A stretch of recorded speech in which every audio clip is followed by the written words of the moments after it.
if people are going to boycott Woolworths, it's going to be because their prices are too high, not because they've stopped selling paper plates. Hi, I'm Andy. And I'm Roger. And welcome to The Middle, where we try to have thoughtful conversations about awkward topics on our search to find the middle.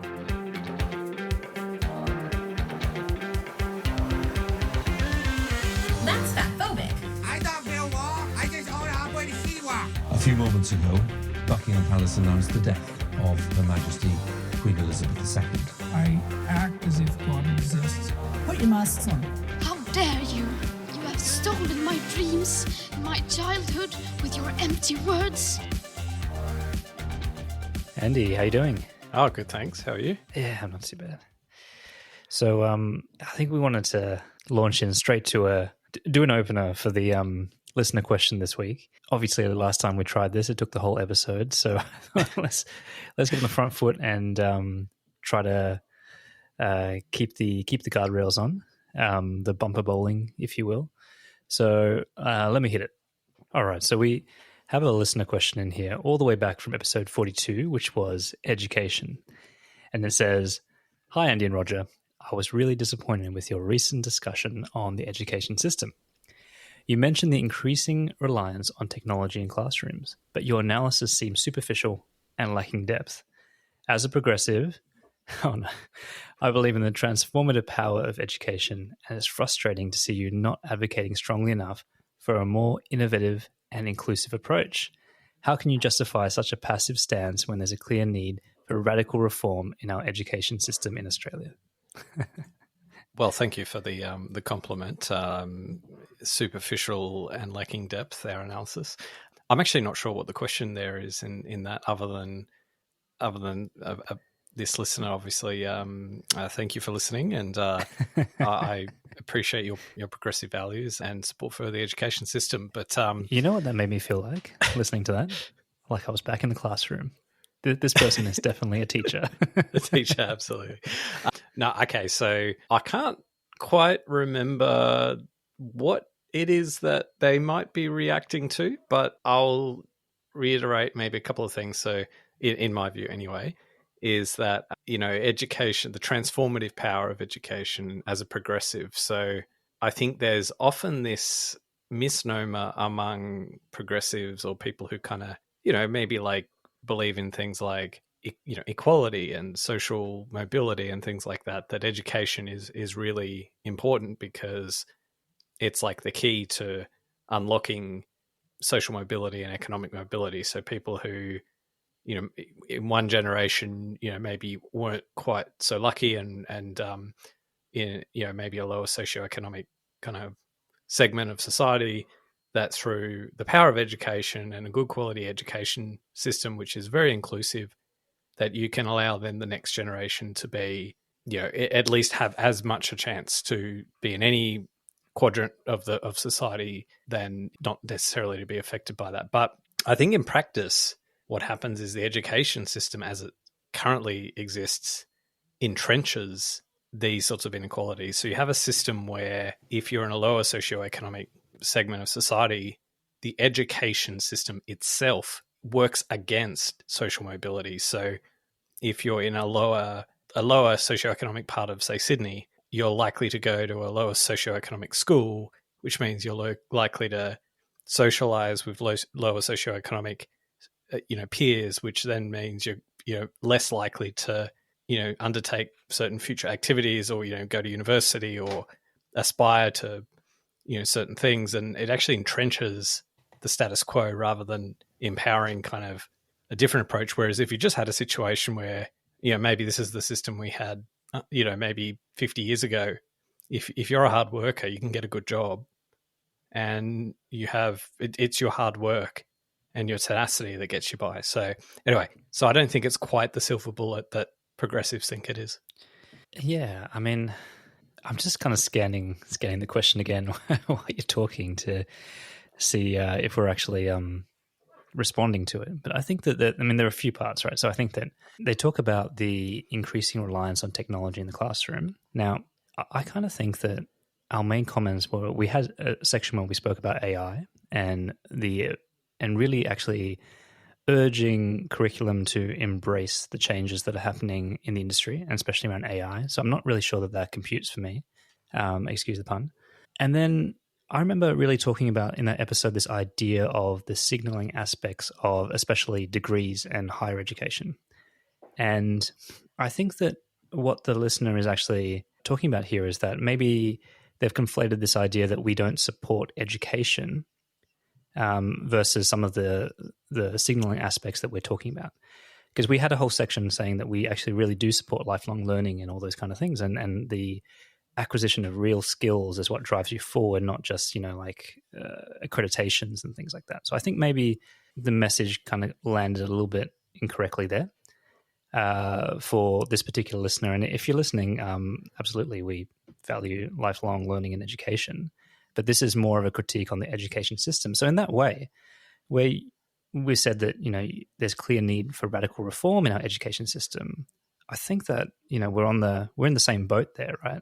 We might be paddling in different rhythms, but we're definitely on the same boat there, that actually the system needs change, and maybe the mechanisms that they're responding to and the incentives they're responding to around preparing someone for the workforce needs adjustment, right? So yeah, I kind of that's all I can offer you, Mr. Questioner, because to be honest, when this is an example of if I'm really honest, it sounds like a very educated, highly educated, and well put together critique that actually says nothing.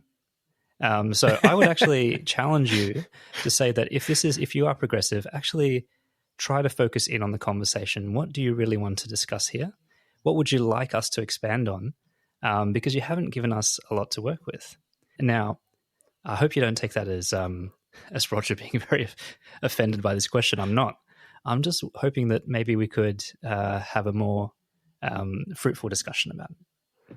So what you're saying is this listener's invited on to come as a guest to debate us. Yeah, hopefully I've insulted you enough now that you're willing to reach out to us, and actually we're happy to have a discussion about anything that we said. And I think that something that I've learned through browsing through some of the listener questions is that it's often not the entirety of what we say that gets us into trouble, but it's just certain things that stick with the listener. So really happy to have that further discussion and see what your progressive values can teach us in education.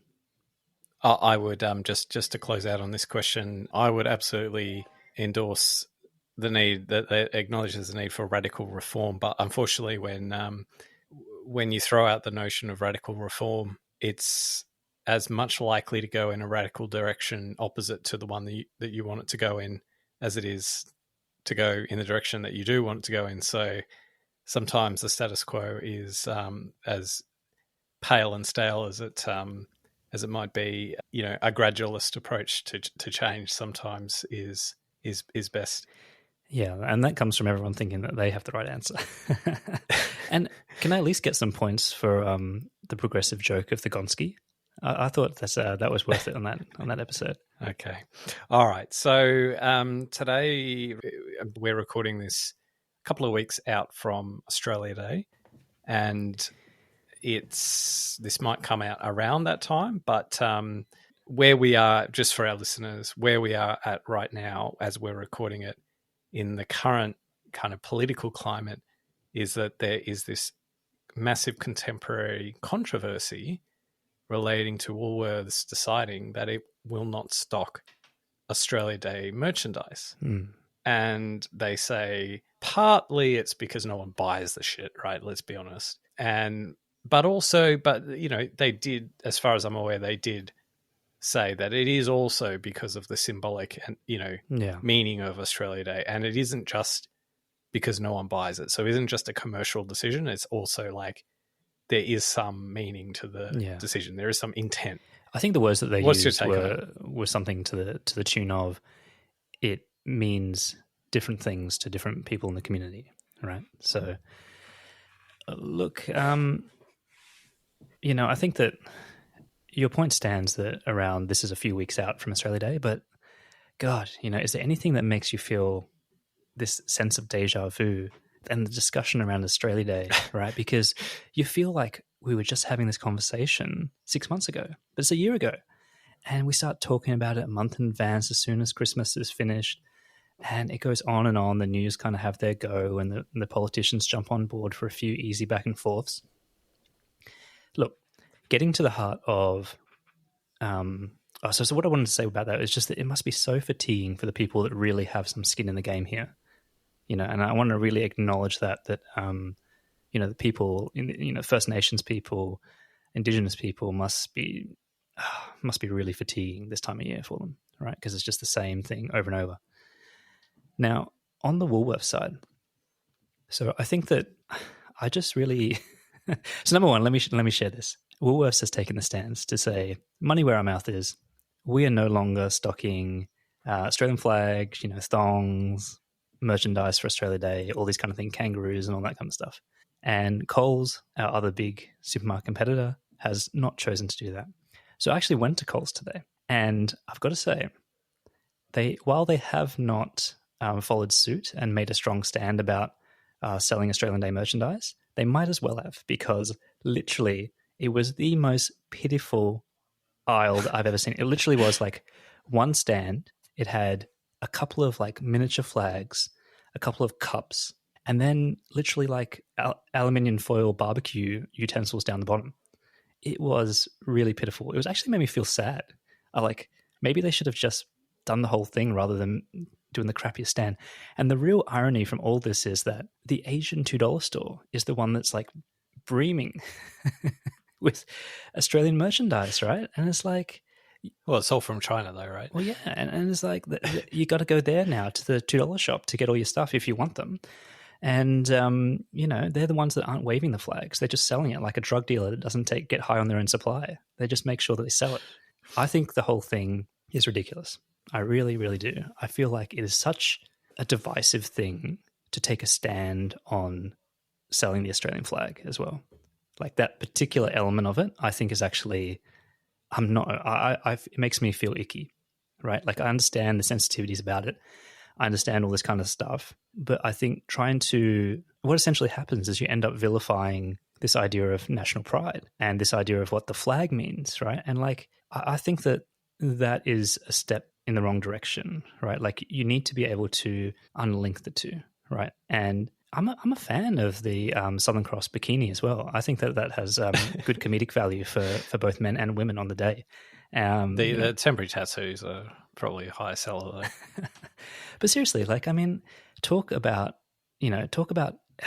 I mean, what's your response on the flag issue? If I recall correctly, the decision was that they will continue to stock the Australian flag because it's available all year round anyway, no matter what, right? What? You can buy the Australian flag at Woolworths?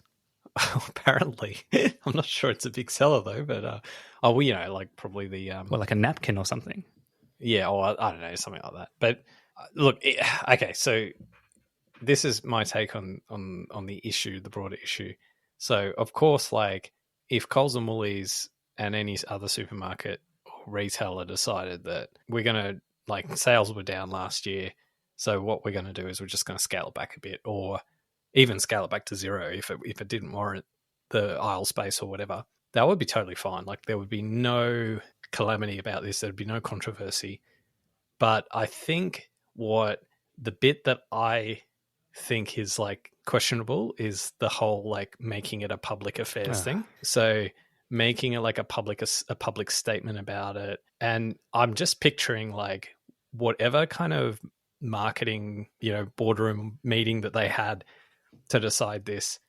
You can just imagine like it was full of like the constituent people in that room at that time reflected people who probably were like 100% like yes voters, for example, in the referendum. Yeah.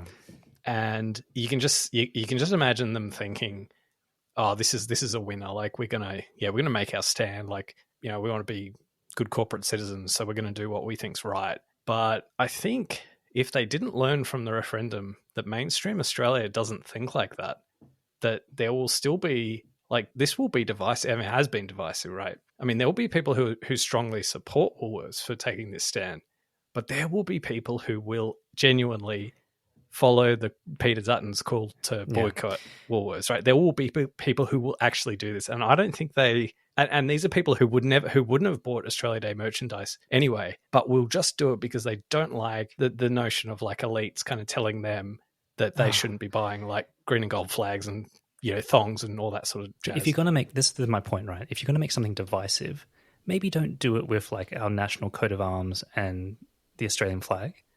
Like, you don't need to. That has a rippling effect that undermines the whole nation, right? Like even past Australia Day. And I just think that is a dangerous road to go down, right? Like, we're only just recovering from the Cronulla riots. No, I'm just kidding. But this idea of like attacking the elements that typically make up this merchandise, they don't have to be divisive in that way. And you're making it divisive through this statement.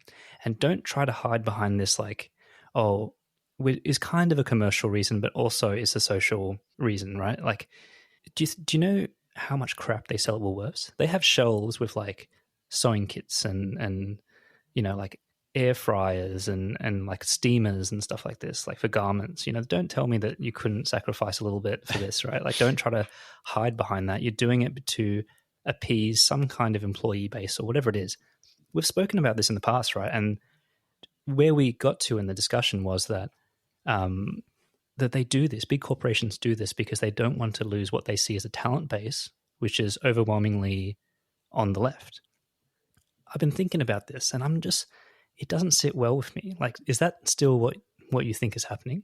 I think their workforce is definitely like to the left of Australia, right? So Australia as a whole, like the whole of Australian society is much more to the right than, or let's say less progressive on these sorts of issues, right? Than the workforce of these companies. But so I'm not sure when a decision like this gets made, it's wholly due to like at the very, very top level, the really cunning Machiavellian types who would sway left or right depending on whichever way the wind blows, sort of thing, deciding, oh well, our workforce is left, so we'll just go and do these things, as opposed to. Did you say workforce? Workforce, yeah. Workforce. I think you just coined a term there, actually. the workforce. That's good. Yeah, I might own that. I don't know if I said that. If it was a slip of the tongue. But yeah, I like that, the workforce.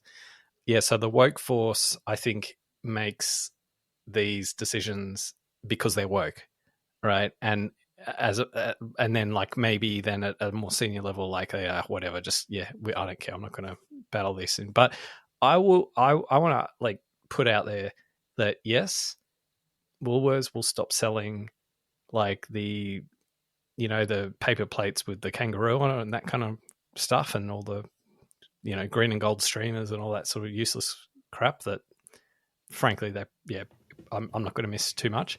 But I guarantee you that they will increase their stock of like meat, increase the sales of like heat beads for the barbecues, they'll absolutely make available very prominently all of the things that you need for a good barbecue, like the potato salad, all of that stuff. They'll up their supply. They'll put it in a prominent location, but they'll be able to say, oh, well, that's just like regular stuff we sell. But I guarantee you they're absolutely ordering high quantities of those sorts of things, much like they do for Christmas and Easter and all of that for Australia Day, because they know that's when people have barbecues and all that sort of stuff. Exactly. Like, what's the plan here, hypocrites? Like, seriously, like, try to just not celebrate Australia Day? Like, we don't support Australia Day? Is that what you're trying to say? Or we just don't want to rub it in the First Nations faces that people are having a public holiday, even though it is a public holiday? Like, I don't understand. I just don't understand. It's just like this virtue signaling just gathers more and more, momentum every year, like a rock rolling down a hill, right? Like like you don't have to mix these two issues together. That was my main thing, right? Like you can actually talk about these issues without taking away what it means to have pride in your flag or your country or all these kind of things. I mean, we're talking about yellow and gold, green and gold plates and the kangaroo and stuff. It's pretty much the Matildas outfit uniform, right? Like, were you going to take away their jersey as well? I don't know that they're. How's that for a leap?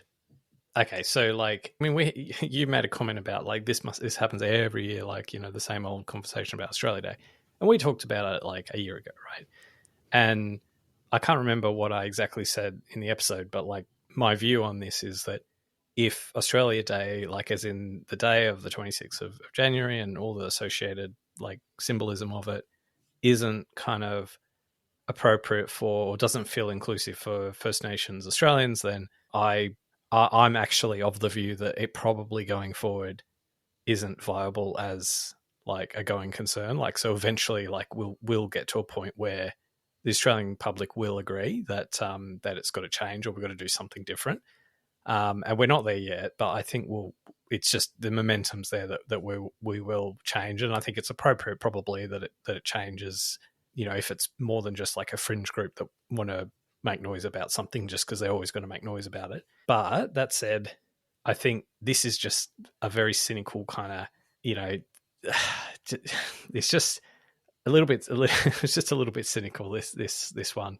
But just to put on the table as well, you know, Peter Dutton, so he came out and called for a boycott of Woolworths. And just for anyone not in Australia, Peter Dutton's the opposition leader, and he's also, and sorry, Woolworths is like probably the biggest supermarket by market share in Australia. So we're not talking about a minion. Called for a boycott of Woolworths as a result. And as of today, I also heard some rumblings that potentially Aldi might not be acquiescing in these products either, but they haven't sort of gone. I mean, Aldi doesn't tend to sort of announce these things, but Peter Dutton, in calling for a boycott, had actually a little bit of a backlash from the business community, because I think the business, you know, in representing, I mean, the interests of the private sector, the business community said, hey, look, we don't need to be calling for boycotts. Like, we can do whatever we like. It's not for politicians to tell us what we can and can't do. So, you know, I think it's appropriate for, as customers, us to kind of call out the cynical corporate public affairs bullshit that we get fed from some of these companies from time to time. But I equally, I sort of agree with the notion that. Do you think it was inappropriate for him to call for any kind of boycott? Well, I mean, we're not talking about arms sale to Iran here, are we? Like, it's. Well, you don't know where all those plates go to. I think it's probably a little bit of an over. At the end of the day, if people are going to boycott Woolworths, it's going to be because their prices are too high. You know, not because they've stopped selling paper plates. You know, I like it. I think that I just think that it's not going to last, and if they just learn a financial lesson for a couple of months, that's fine. So what's the coming back from the abyss for Woolworths on this? If there's like, let's say, a 5% loss of their customers, or 5% switch. I mean, 5% switch to Coles. That'd be. Well, is it like that they're going to start campaigning, like they completely reverse their decision and they start campaigning for like people to be able to walk on Uluru again or something? Or? Yeah. It's going to be like, you know, when Bud Light went all trans. Was it Devin Mullaney? And then all of a sudden they're now fired that person and they're being sponsored by the UFC. It's like, what is the counter? What's the most masculine right-wing thing you can do after this? I don't know what it would be in Australia. I actually take a little bit of a left turn here. I want to reflect on a video I saw today about this. So it was in regional Victoria. There was this Chinese, I think it was like a father and a son or something like that. One was old and one was, you know, adult age, but they were fishing, right, in this sort of lake or something. And then the absolute stereotypical quintessential bogan, that like Aussie bogan, that you could not, like, if you ask ChatGPT to like, or DALL-E 2 or whatever it's called now, to come up with like the most quintessential Aussie bogan, racist bogan, this is like, this guy would top that, right? So he has the Southern Cross. Yeah, oh, absolutely. So he's got a singlet with like the Southern Cross on it, thongs, all that sort of stuff, like overweight. And he starts yelling abuse at this Chinese, you know, father and son are fishing in this lake, starting abusing them, saying, you're not allowed to fish here. These are Australian waters. These aren't international waters. You can't fish here. Like, It's like, what the hell? Like, what do you, and that, look, their English is not that great, but like, you know, you can tell they're trying to like tell the guy to fuck off, basically. And this guy is, oh no, you, and he does this, like, have you ever seen it when these bogan types start like changing their English to be a manner that they believe is easier to understand? Are you like asking that to me for any other? Well, not necessarily to you, but you know, maybe some. And they go, you know fish here, this water, you know, and but Dad said, like, I think what was most profound about this video is that, because okay, so the video was filmed by a third party, like this this woman who spotted this, and to her credit, went to sort of intervene and tell the guy basically he's an idiot. But like, the worst part about it is this guy like seemed to kind of think he was right. Like, he seemed to be so confident that like, no, this is Australian waters, and because they're Chinese, they're not allowed to fish there. Like, anyway, so if we might link to that in the show notes, but you know what the funny thing is, Andy, as you're telling me this story, all that's going through my head is that, oh man, that Asian dad's up to something dodgy. He's got some lobster traps down there or something. Look, I think we should probably do a bit of a refresh on the whole Australia Day thing. And it's fatiguing for me too, because I feel like we only talked about this 6 months ago, but we did have a little mini middle on it a year ago. And I think we both landed in a similar spot, which was pretty much that there is momentum to change the day, but we did also recognize that changing the date is not going to solve the issue. And there are lots of unintended consequences that it may bring as well. Right. So I think that, yes, there's momentum to change the day. And a lot of people would agree that, you know, trying to bring together the whole population, right, and come together, that's what they always talk about, right? Like, how can we come together as a nation, is pretty compromised when you've got a minority that is a founding minority that feels, you know, very differently about what that day means to them. So something has to be done. Okay, so yeah, all right. So I think if I'm thinking back to the conversation, it was that, like, yeah, okay, you change the date, but then you change it to some new date and with some new symbolism, and what's the point? So what are your thoughts on moving Australia Day to the 14th of October? What do you mean, Andy? Well, that was the date Australia voted to remain unified as one single Australian entity without giving separate rights to Indigenous Australians, right? Too soon. If that's not a day of unity, what else is? Too soon. But look, I mean, I think the problem with it all is that, and why we're on this merry-go-round, there are really, really hard. This is just the tip of an iceberg, right? This is like a very headline-generating date that you can take frivolous things like the stocking of Australian flags and kangaroos at a supermarket and make it about that, rather than dealing with the real issue that's really complex, which is, you know, how do we deal with the origins of the country and come to grips with what the good and bad parts of, you know, settler colonialism is, and actually how to like bring us together. And the point that you're making rings true, because if we can't get through the voice and have unity there, then we're not ready to do anything of substance on this matter. Whether it comes to, like we said in the episode, changing the flag, whether it's changing the date, all this kind of stuff, you know, like maybe the best we can do is throw NAIDOC week a public holiday, right? Maybe give them one day there.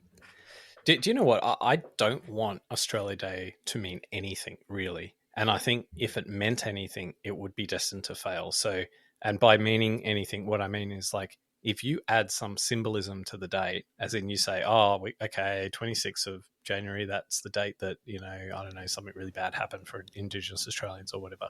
That's not going to work. But if you then co-opt Australia Day and say, oh, well, we want to make it the day, I don't know, we recognise Indigenous Australians or whatever, then it becomes about that.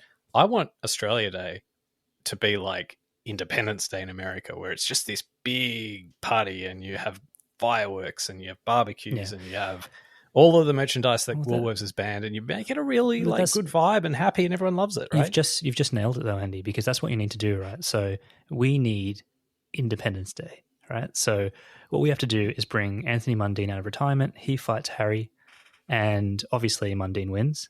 And then we, become a republic. We have our Independence Day, and then we've got it all sorted, right? Like you get the fireworks, you get all that stuff. We can bleed through the flag, and then you have it separated now, right? That's what we need. Independence Day. So we need another referendum to become a republic. Is that, do we? Or Yeah, next year. all right, let's get off Australia Day itself, or at least move a little bit deeper.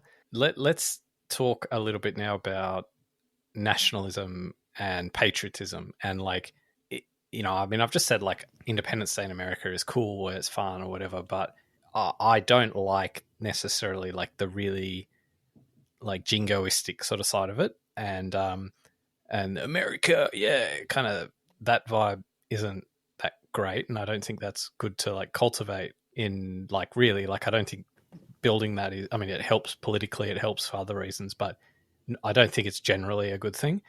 I think, having almost like another day where everyone just has fun, almost like another New Year's Eve or something like that. That's good. Like, yeah, give me more of that.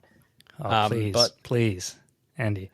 We can barely string together B-list celebrities to perform at our New Year's Eve. I mean, one more. Oh, yeah. Jessica Malboy was going to die on stage. One more kind of like ticket going for her, right? Seriously. We can't even get, Delta tapped out at Christmas. We couldn't even get her to do a repeat for New Year's Eve, let alone another one. Well, maybe if we make it like New Year's Eve, except like the equivalent of midnights, like more like 3 or 4 p.m. in the afternoon, and it's a good hour for everyone. Then but I don't know. Like I think just thinking about like the idea of nationalism, I'm thinking maybe of Australia. For me, like peak like patriotism or nationalism in Australia was like the 2000 Sydney Olympics, because classy. It was just like in 2000, and I think there's a few reasons for that. First of all, like we had this, we had the Olympics, so we're very proud particularly for those of us living in Sydney, it was our, Olympic Games. And I think we had a government that was at the time, like the Howard government was pushing this as well, and like building up like the notion of Australia and being proud of Australia. Yeah. We had actually very successful sports teams around that time. And that sounds a little bit like, oh, well, what's that got to do with it? But I actually think it's crucial, because like if you've got like, World Cup winning cricket team, best test cricket team, World Cup winning rugby union team, you're on top of the world, like you feel like proud of yourself, like we did well at the Olympics, all that sort of stuff.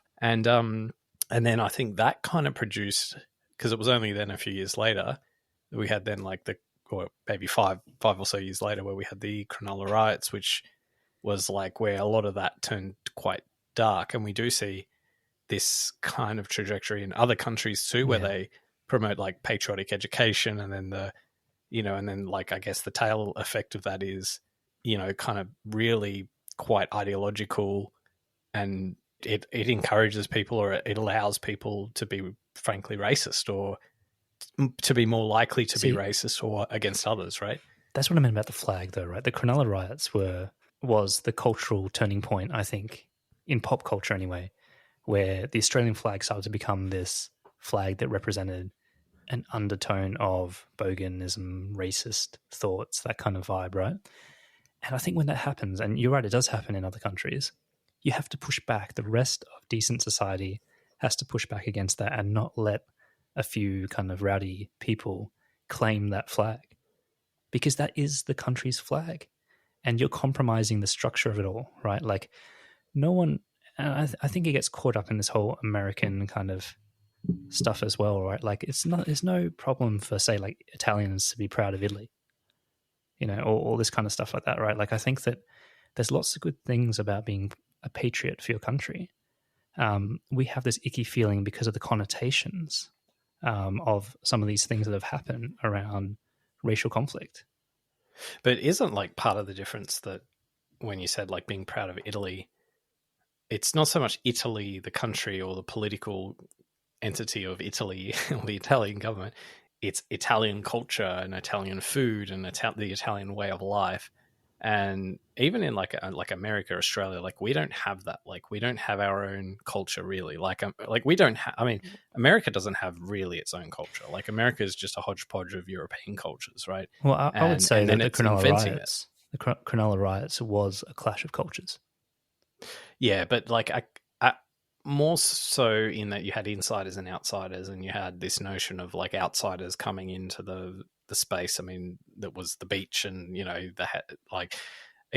I think the difference, I guess, in the context of like being proud of your country or your culture is that like you can be. I think being proud of your culture is slightly different because it doesn't necessarily relate to like you as a people, right? And just connecting you there's nothing that connects you other than that you're from a country, right? Whereas culture is like, you're not so much proud of that you have an Italian passport. What you're actually proud of is that you know the Italian way of life, and you think the Italian way of life is great, right?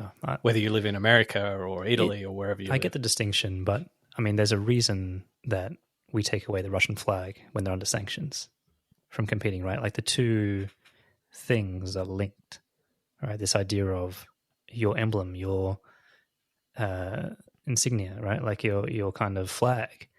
And I think that's... Yes, but I think that's where you have countries, and particularly like where the government of a country, like they build patriotism within their communities. So a few examples in China, right?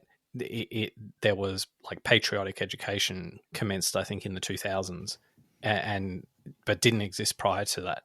So when you had all the reform era in China where they opened up and integrated back into the global economy, they did that like you had these entrepreneurs like Jack Ma who were very much, you know, we want to we aspire to be like Americans, for example. And we've seen now the change in China because, you know, younger generations have been, you know, grown up on this patriotic education where they do have, it's instilled this patriotism towards China, as in not just that you're Chinese and your Chineseness, if that's a word, but China as in the PRC, the People's Republic of China, and the decisions of the Chinese government and its actions. And in the Russia example, it's exactly the same there. It's like, it's now in like Russia, it's like young people learn, you know, like they sing songs about how great their military and their government is, you know, and the flag and how wonderful Putin is. And that's different to, hey, I really love borscht. You know, borscht is a great soup. You know, yeah, or borscht good. Our dancing's great. Yeah, you know what I mean. Like it's a different. Yeah, no, I totally get it. But all I'm saying is that it's a continuum, right? Like, and I think that it would be wrong to bring in, again, just closing out this flag issue. I think that this idea of like the flag being a bit of a calling point for racist behavior or when nationalism gone wrong, I think we need to fight against that, in my opinion. Do you know the best way to fight against it is to get a new flag? Because just as an aside, our flag sucks. Like, let's be honest, right? We have probably the worst flag of any country in the world, right? Oh, because that's a big call. That's a big call. Well, okay, maybe apart from the one with the AK-47 on it, but let's just like, we've grown up with the Australian flag, so part of us, if you have some affinity for Australia, you might like embrace part of it for that reason. But let's just think objectively for a minute what our flag is, right? It is a flag, 1/4 of which has another country's flag on it, and the rest of it is pretty much just blue. And the only thing of interest there's only two other things of interest on it. One is a constellation, which is not unique to Australia. It just happens to be visible in Australia, but it's visible in a lot of other parts of the world too. And another star, which, again, most people probably would not even like resonate any meaning with it, but its actual purpose is that it has the number of points on the star equals the number of states. See, this is the problem, Andy. This is like asking whether you think your mother is ugly. You would never say that because she's your mother. You know what I mean? Like, this is this idea, right? But I will say that on the Australian flag, I think I've told this story before to our listeners, but I have a archery quiver that has a patch for a flag, and it came with a US flag, and I was like, oh no, I need to get an Australian flag. So I ordered it online, and I put it on. I was proud, and it was nice to have on then. And then someone mentioned to me, mate, I think you've ordered the New Zealand flag. I looked at it, like, no way, no, it can't be. And I looked at it, and I'm like, oh my god, it is. It's the New Zealand flag, because it was in black and white. It wasn't the full colors, and it's the New Zealand flag and the Australian flag are remarkably similar. Just a few little details missing. Now, I don't think it would be ever viable for Australia to adopt the Aboriginal flag as our flag, because it is a distinct symbol for Indigenous Australians. But can you that is imagine such a that? better flag. Can you imagine? It's like, we're actually going to take your flag. We'll take yours. You want us to be a part of your cult? We'll take it. They would not want that. Isn't that just like a little insight into how identity works? It's like, we want to become. But it is a better flag. Like, let's be honest. Like, don't you think? Like, don't you think objectively it is way better? Nah, man. That's like you and I like getting an afro or something. It's not going to work. It just it doesn't suit the person. I'm not necessarily saying we take the flag, because I know there's lots of challenges. But like, if you just saw those two flags and you were like an alien from Mars or something, you had no idea of anything about the history of the two flags and who they represented and what they were for, and you were just giving scores to flags, right?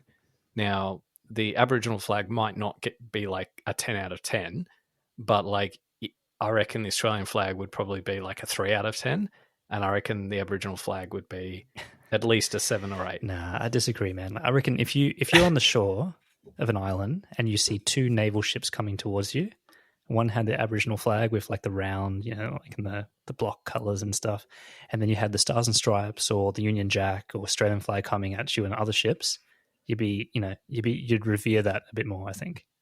Okay, so question: which country's flag is a 10 out of 10 for you? Stars and Stripes for me. Really? Yeah. I find that a little bit too busy. I think it's definitely like the protocols they have around their flag and how they treat it, and the folding, and the guys that, the military guys who come up and fold it in this really archaic way. That's kind of cool, but the actual flag itself for me is a little bit too busy. I actually liked it when the stars were like a circle. I thought you were going to go the Confederate flag for a second. I'm like, oh, buddy. What about Eureka Stockade? Yeah, but isn't that just like, isn't that the Scottish flag or something like that? Like, I think it's like a Welsh thing, isn't it?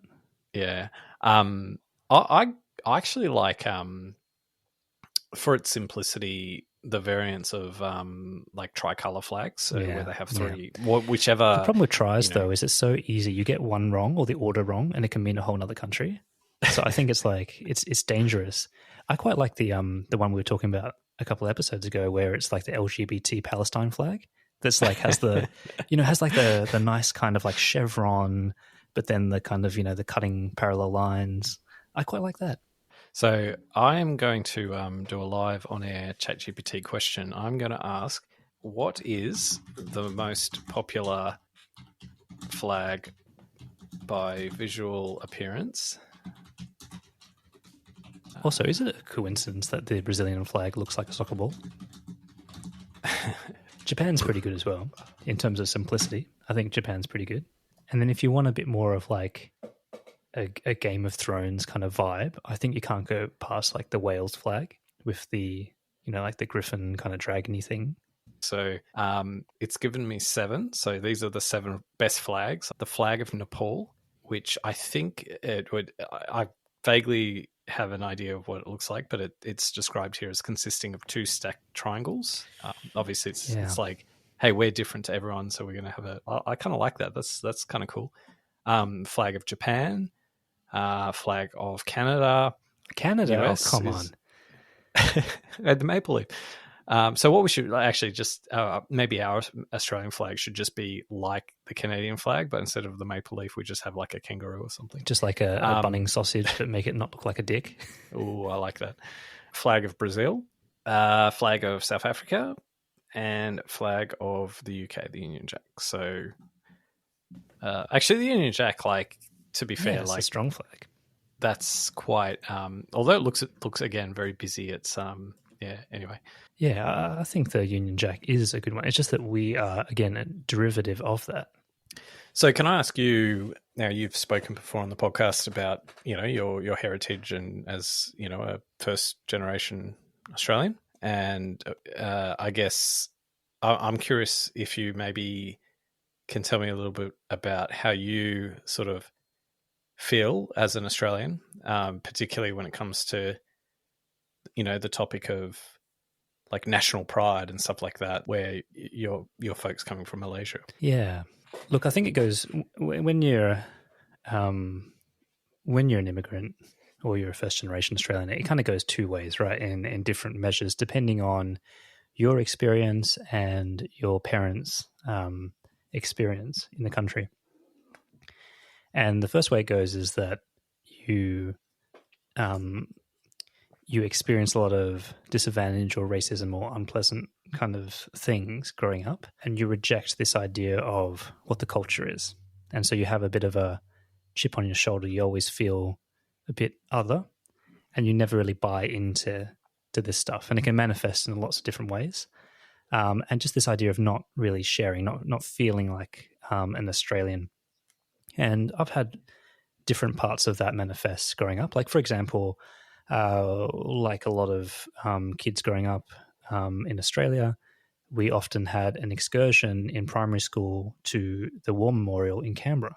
And I remember being there and everyone being quite moved. And I distinctly remember feeling untouched by the situation.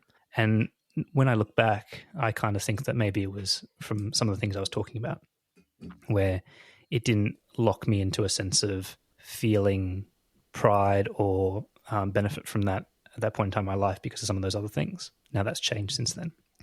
So that's the first way it can go.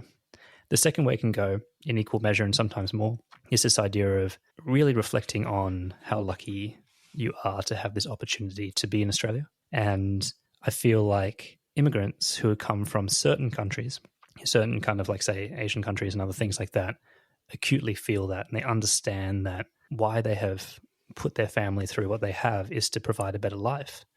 And they're very grateful for that. And so in some ways you find them being a little bit more patriotic than most in their own way because of that. They actually really understand. It's hard to understand how good you have it if that's all you've ever known.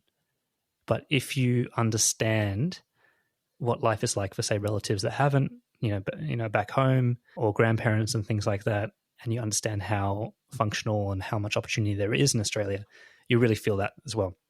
And I felt that plenty, especially growing up as you mature. You just think, oh my God, like how different my life. I've thought on many, many occasions, I thought to myself, how different my life would have been if I had grew up in Malaysia or whatever it would be, right? And I feel very grateful and very proud of it, right? And I actually think that a lot of the patriotism that I see and the pride that I see in Australia around my area is very benign. It's very well-spirited. And so I do have this sense of that actually we need a little bit more of that sometimes, or at the very least stop trying to tear it down. Like I think people sometimes are so eager to tear down some of these institutions because they see it as progress, right? And they can't separate the time of history that some of these discriminations or things happened in with the actual concept of what it could be. Instead of working to improve something like nationalism or whatever it is, or pride in Australia, they just want to tear it down because it signals that I'm progressive and I want to move forward and I want to kind of fight the power. But they don't understand that like that destabilizes things for everyone, and I think that it's a very lazy way to approach these topics sometimes. And I feel like people do that with nationalism sometimes.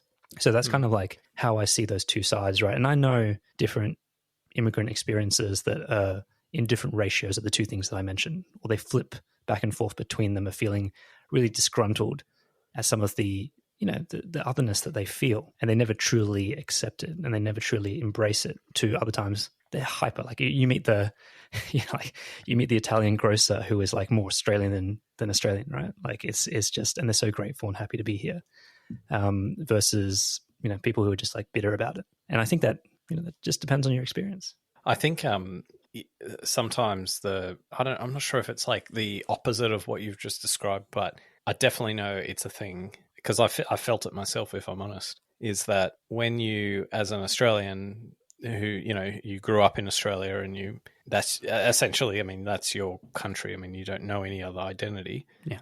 But then you expose yourself to an experience abroad, either as it can be as minor as, that you meet some international students when you're at uni, or it could be as profound as spending some time living abroad. But nonetheless, you start to kind of develop this alternate sense of identity that you're actually not a citizen of Australia, but you're a citizen of the world. Like you're a global citizen, and seeing yourself as Australian is almost kind of a bit like, or you start to see it a little bit like identifying as a Queenslander or New South Welshman, or or even worse. Or I'm a Central Coastie, or it's almost like this.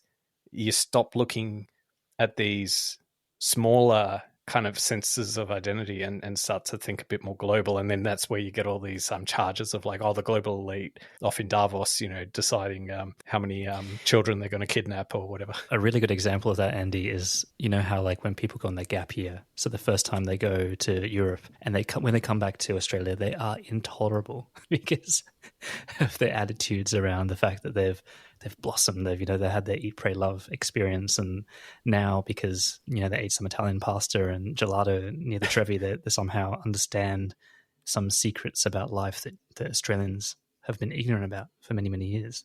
Just to close this episode out, I think, given I suppose this will be released on the Australia Day weekend, so after Australia Day, but the same weekend, I think it is worth, even just for the sake of, I think to some of the sentiments you expressed before of just how like lucky we are, maybe just turning to the question, maybe like again another sort of we did this with the flags a little bit superficially or jokingly before, but maybe if we could be objective for a minute, to be an Australian, to live in Australia, be in some ways protected by Australia because we are relatively safe from a lot of the world's challenges and issues. So 2 questions. Is there another country or another part of this world where you would say if you could get like a visa to work there or move there, that you would take it in a heartbeat because you just view it as like a superior place to live and work and bring up a family as is Australia? And that's the first part of the question. And the answer might be yes, it might be no. And the second is, if you were going to say like the things about Australia that you the pluses and the minuses, like what are the top things that you like about Australia, but then the things that you hate the most about Australia? It's a really tough question. I think, look, my framework for this, all right, is that it's like the John Rawls veil of ignorance around like if you do not know where you're going to end up in society, obviously that you're going to pick the country that has the most equitable outcomes for their population, right? But I'm going to take this, and so therefore you're going to go into the more kind of Scandinavian bloc of countries where even if you're the bottom rung, unemployed or physically disadvantaged, have no education, you're still going to live a pretty good life, right? Even more so than Australia. But I'm going to take this more from my personal point of view to kind of cut out that thought experiment, right? So I'm going to say that with a fairly high level of confidence, because of how spread across my gene pool is across pretty much most countries, that Australia is a dreamland for families to grow up in. And there are countries similar, and I'm looking further downwards to New Zealand and potentially some areas of Canada, although I know that that's changing quite a lot. But I would say that New Zealand is probably the only other place that would give you all the things that you're talking about, where we have the majority of the benefits of the world, but we have all the protection, all the slowness and the culture and all the protection that comes with being an island at the bottom of the world to slow down a lot of the bad influences. So I feel like it's very, very, very hard to look past Australia. And I have spoken to so many people that have migrated here, and it's always the same thing around doing it for their family. Now, if you're a single guy or girl, that's a different story, but I'm reflecting on my own situation and my own family. And I think that's the best way to sum up Australia, that we get pretty much 85-90% of the benefits of the world, but we get to filter in what comes in. I know that sounds like a hard borders situation, but that's not what I mean. I mean like the culture, the technology, this idea. We have time actually to work out whether we're going to jump on a trend that's coming from different countries. And we have a good level of multiculturalism here, which means we have rich culture, but we also have a very stable kind of bureaucracy as well. And I just kind of think that the values that Australia stands for, every time, you get a country that's more and more modern, you get better and better at it. And I think that Australia being a new country, we don't have as much of that bureaucratic baggage than a lot of countries do have. So actually, I just think that it's very, very hard to go past Australia. Yeah, I agree. I think if it were put to me in the next, you've got 5 years, and for the next 5 years, you could live in any country on the planet, I would not choose Australia. And the reason I would not choose Australia is because the 5 years for me would be an opportunity to do something really exciting, whether that's somewhere in Europe, America, wherever, somewhere in Asia. I love Asia, so I could totally live 5 years in Asia, I reckon. But beyond 5 years, like if you're saying to me, no, we're not talking about just one shot, 5 years, it absolutely would be Australia. I wouldn't even think about it. And I think, some of the reasons you've touched on, but okay, good things for Australia. I think we have, for all the sins of, all our complaints, I think we have the absolute best political system in the world. I don't think there's a country that, I think we've taken the best bits from everywhere, and we've got this hybrid that is really, really effective at getting rid of extremes and helping moderate perspectives kind of shine. And I think, we have a parliamentary democracy, they say inherited from the the British, but we've changed it. It's different to what is in place in the UK, and it's better. So that's one thing. I think weather. I mean, I think you mentioned Scandinavian countries and things like that. Let's say they are definitely known or renowned as being like this. Yeah, you'll be totally sweet no matter what. I mean, there's a lot of national oil reserves that kind of pay for a lot of that stuff. But in terms of other countries, we're not far off. We similarly look after all rungs of society, especially when you contrast us to, say, the United States.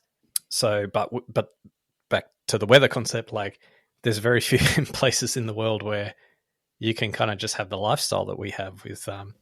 But the flip side of the weather, right? We've got beaches that we can go outside. We can all year round. We can go on bushwalks and enjoy nature and all that sort of stuff. The flip side of that is, I think countries with shitty weather tend to have much better culture, as in indoor culture. Yeah, because they have to, because they've got nothing else to do, right? Well, that's always the argument about why the London pub scene is so good, right? Because it has to be good. Yeah, because what else are you going to do? And shopping in Asia, right? Because it's so fucking hot, right? Got to go in these air-conditioned malls, right? So we miss out on some of those things, right? So there's some, for Europeans, they'll say, what? Sydney's so boring, you don't have anything. And then shopping's so rubbish here. Yeah. But that's because, we've got these beaches, which are amazing, right? You raised a really good point, though, this idea of, how you mentioned when you have an experience abroad and then you almost start to see yourself as a global citizen and almost inch away from your local identity in Australia. I do think that is because of the relatively new and therefore not as concrete culture of Australia. So this idea of having all these really specific cultural norms that are celebrated and stuff, it's easier to kind of inch away from it. And when they say Australia doesn't have a rich culture, well, I guess that's just a time thing as well, right? And we need to bolster that with some of our Indigenous culture as well, which is part of what The Voice was trying to do in the next stage around truth telling and so on, the sharing of that. Look, I want to kind of wrap this up on my side with a bit of a shout out to the area in which I kind of live and largely grew up in as well. And every Australia Day, it's a suburban area. It's very, very common to see those little flags that jam into car windows and they're just flying around like little antennas, and everyone's well behaved and there's two up and all sorts of festivities going on. But there's one specific guy that now has been doing this for probably close to 9 years. It's a busy road. His house is obviously bordering that road. He sits on his wooden fence with his legs hanging up, and he's got a beer, and he's waving a flag, just like they wave a flag in the Formula One in the last lap. And he does it with a smile on his face. He does this for hours in the sun, and he does it every year. And I want to kind of give him a salute to this, because I think that he is totally in the spirit of what's happening, right? Like, he's doing it to cars going by. He's not expecting anything in return. And do I believe in my heart of hearts that if we decided to change the date or change the flag, that he would still be sitting on his fence and waving that flag? I do, right? And I think that is what I mean about supporting the spirit of it, right? There's lots of hard questions to be had, but don't shit on this guy waving that flag. Don't make him into some kind of suburban redneck who has this agenda. He's taken his time to add to the festivities. I see it as similar as seeing a street that puts Christmas lights up so that the kids can have a night of wonder come Christmas time. It's just part of the vibe, it's part of the entertainment, and I don't think that person should be torn down. So my hat goes off to you. Oh, well, on that note, I don't think I have anything else to add. Happy Australia Day. Happy Australia Day.